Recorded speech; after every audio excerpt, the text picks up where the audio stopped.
കണ്ടകശനി കൊണ്ടേ പോകൂ എന്ന അവസ്ഥയാണ് ബി ജെ പിക്ക് ആകെ വന്ന് ഭവിച്ചിരിക്കുന്നത്.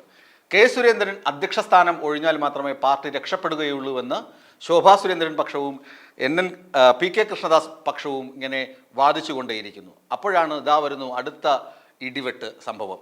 മറ്റൊന്നുമല്ല, വയനാട് മുൻ ജില്ലാ പ്രസിഡന്റായിരുന്ന കെ പി മധു പാർട്ടിയിൽ നിന്ന് രാജിവെച്ച് CPM-ഉമായിട്ടും കോൺഗ്രസുമായിട്ടും രാഷ്ട്രീയ ചർച്ചകൾ തുടങ്ങിക്കഴിഞ്ഞു.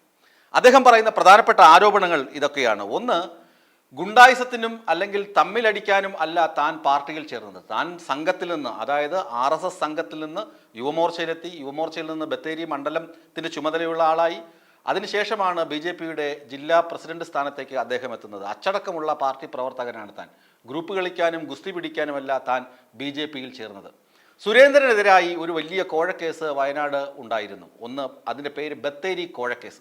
ബത്തേരി കോഴക്കേസ് ഒതുക്കാൻ കെ സുരേന്ദ്രൻ പ്രശാന്ത് മലവയൽ എന്ന നേതാവിനെയാണ് ഇടപെടുത്തിയത്. പ്രശാന്ത് മലവയൽ ഇപ്പോഴവിടെ വയനാട് പ്രസിഡന്റ് ഇൻചാർജാണ്. പ്രശാന്ത് മലവയൽ ആ ബത്തേരി കോഴക്കേസ് പതിയെ ഒതുക്കി കൊടുത്തു. അപ്പോൾ എന്തു വന്നാലും കെ പി മധുവിനെ പുറത്താക്കിയാൽ മാത്രമേ പ്രശാന്ത് മലവയലിനെ അവിടെ പ്രതിഷ്ഠിക്കാൻ കഴിയുള്ളൂ, ജില്ലാ അധ്യക്ഷ സ്ഥാനത്ത് പ്രതിഷ്ഠിക്കാൻ കഴിയുകയുള്ളൂ എന്ന് സുരേന്ദ്രൻ അറിയാം. ആയിടെയാണ് വയനാട് കാട്ടാൻ ആക്രമണം രൂക്ഷമായതും നമുക്കറിയാം, അത് വലിയ വാർത്തയായതും. അപ്പോൾ കെ പി മധുവിൻ്റെ ഒരു പ്രസ്താവന വന്നിരുന്നു. അത് കേന്ദ്ര നേതൃത്വത്തെയൊക്കെ വിമർശിക്കുന്ന തരത്തിലുള്ളതാണ് എന്ന് പറഞ്ഞ് കെ പി മധുവിനെ സസ്പെൻഡ് ചെയ്തു. അതിനുശേഷമാണ് പ്രശാന്ത് മലവയലിനെ അവിടെ ജില്ലാ പ്രസിഡന്റാക്കിയത്. എന്നാൽ പാർട്ടി രേഖകളിൽ ഇപ്പോഴും കെ പി മധു തന്നെയാണ് ജില്ലാ പ്രസിഡന്റ്.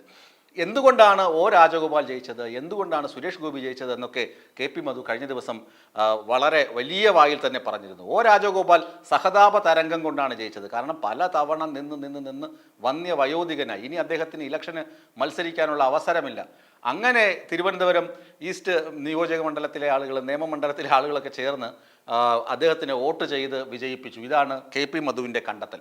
സുരേഷ് ഗോപി ജയിച്ചതോ പൂരം കലക്കി എന്ന് അദ്ദേഹം പറയുന്നില്ല. പൂരം കലക്കി ഹിന്ദു ബഹുഭൂരിപക്ഷ വോട്ട് നേടിയ കാര്യം കെ പി മധു അവിടെ വിട്ടുകളഞ്ഞു. എങ്കിലും അദ്ദേഹം പറയുന്നുണ്ട് സുരേഷ് ഗോപി സെലിബ്രിറ്റി ആയിരുന്നു, സുരേഷ് ഗോപി സിനിമാ താരമാണ്.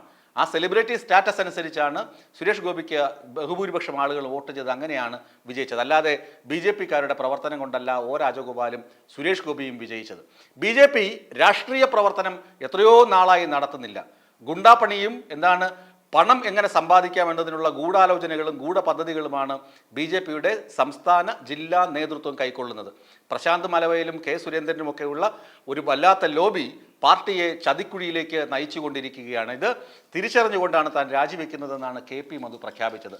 ഇതേ കാര്യങ്ങൾ തന്നെ, അല്ലെങ്കിൽ ഏറെക്കുറെ ഇതേ കാര്യങ്ങൾ തന്നെയാണ് സന്ദീപ് വാര്യറും പാർട്ടി നേതൃത്വത്തിനെതിരെ ഉന്നയിച്ചതും പാർട്ടിയിൽ നിന്ന് ഇറങ്ങിപ്പോയി കോൺഗ്രസ് ലാവണത്തിൽ ചേക്കേറിയതും സ്നേഹത്തിൻ്റെ കടയിൽ മെമ്പർഷിപ്പ് എടുത്തതും.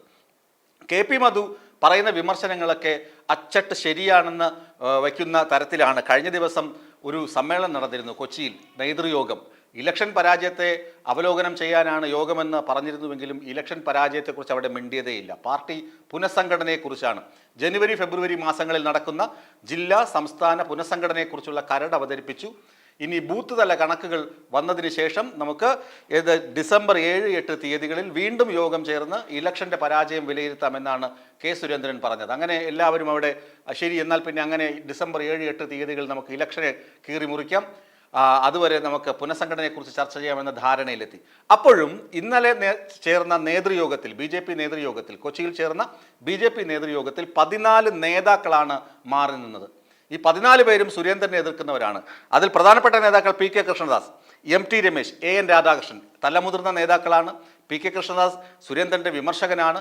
അപ്പോൾ സുരേന്ദ്രൻ മാറണം എന്ന ധാരണ, അല്ലെങ്കിൽ സുരേന്ദ്രൻ്റെ നേതൃത്വത്തിലുള്ള നേതൃയോഗത്തിൽ പങ്കെടുക്കാൻ തങ്ങൾക്ക് മനസ്സില്ല എന്ന് പറഞ്ഞാണ് ഇവർ വിട്ടുനിന്നത്. ഇനി ഡിസംബർ 7-8 തീയതികൾ നടക്കുന്ന തെരഞ്ഞെടുപ്പ് അവലോകനത്തിൽ ഇവർ പങ്കെടുക്കുമോ? പാർട്ടി പുനഃസംഘടന ജനുവരി ഫെബ്രുവരി മാസങ്ങളിൽ നടക്കുന്ന പാർട്ടി പുനഃസംഘടനയിൽ ഇവരുടെ റോൾ എന്താകും? കെ സുരേന്ദ്രൻ മാറുമോ? ശോഭാ സുരേന്ദ്രൻ അധ്യക്ഷ സ്ഥാനത്തേക്ക് വരുമോ?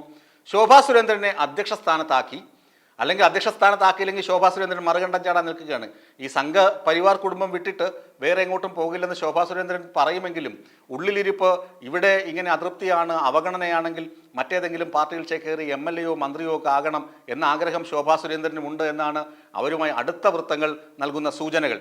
ഏതായാലും അവരത് നിഷേധിക്കും, പുറത്ത് പറയില്ല എന്നുണ്ടെങ്കിലും അവർക്ക് താല്പര്യമുണ്ട് മന്ത്രിയാകാനും MLA ആകാനും ഒക്കെ. അത് കോൺഗ്രസ് ലയത്തിലാണെങ്കിൽ തീർച്ചയായും അടുത്ത 2026 ഇലക്ഷൻ അവർക്കൊരു സീറ്റ് നൽകും, വിജയമുറപ്പുള്ള സീറ്റ് നൽകും.